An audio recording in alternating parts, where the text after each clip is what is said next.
Bon jeudi. La communauté crie de Misticini, au nord de Chibougamau, vit un véritable drame après 2 homicides. Les policiers ont été contactés hier soir parce que des citoyens avaient entendu des coups de feu.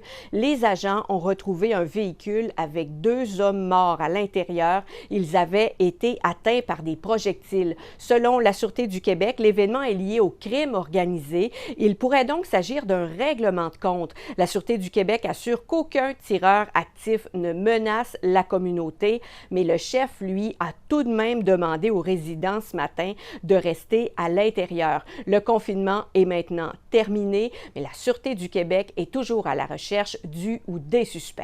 Il y a déjà une partie de l'enquête qui a été faite cette nuit en collaboration avec le corps de police local, mais on devra recommencer avec la rencontre des témoins et évidemment d'aller vérifier si on peut avoir des images de cet événement-là.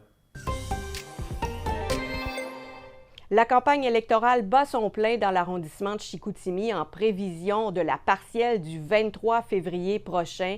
Le chef du Parti conservateur du Québec, Éric Duhem, est d'ailleurs dans la circonscription aujourd'hui. C'est sa 2e visite en moins de 10 jours. Il vient appuyer sa candidate Catherine Morissette. Le chef intérimaire du Parti libéral du Québec, Marc Tanguay, sera aussi là en après-midi pour accompagner Tricia Moret, celle qui représente le Parti libéral du Québec dans cette partielle.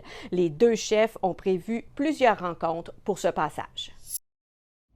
La talentueuse autrice-compositrice-interprète Ariane Roy termine aujourd'hui une tournée dans certaines écoles du Saguenay-Lac-Saint-Jean.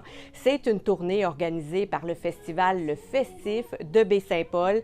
Elle a notamment rencontré des élèves à l'Abbé et à Jonquière. Elle a offert des prestations pour faire découvrir la culture québécoise aux plus jeunes générations. Les élèves qu'elle a rencontrés semblaient ravis de sa visite.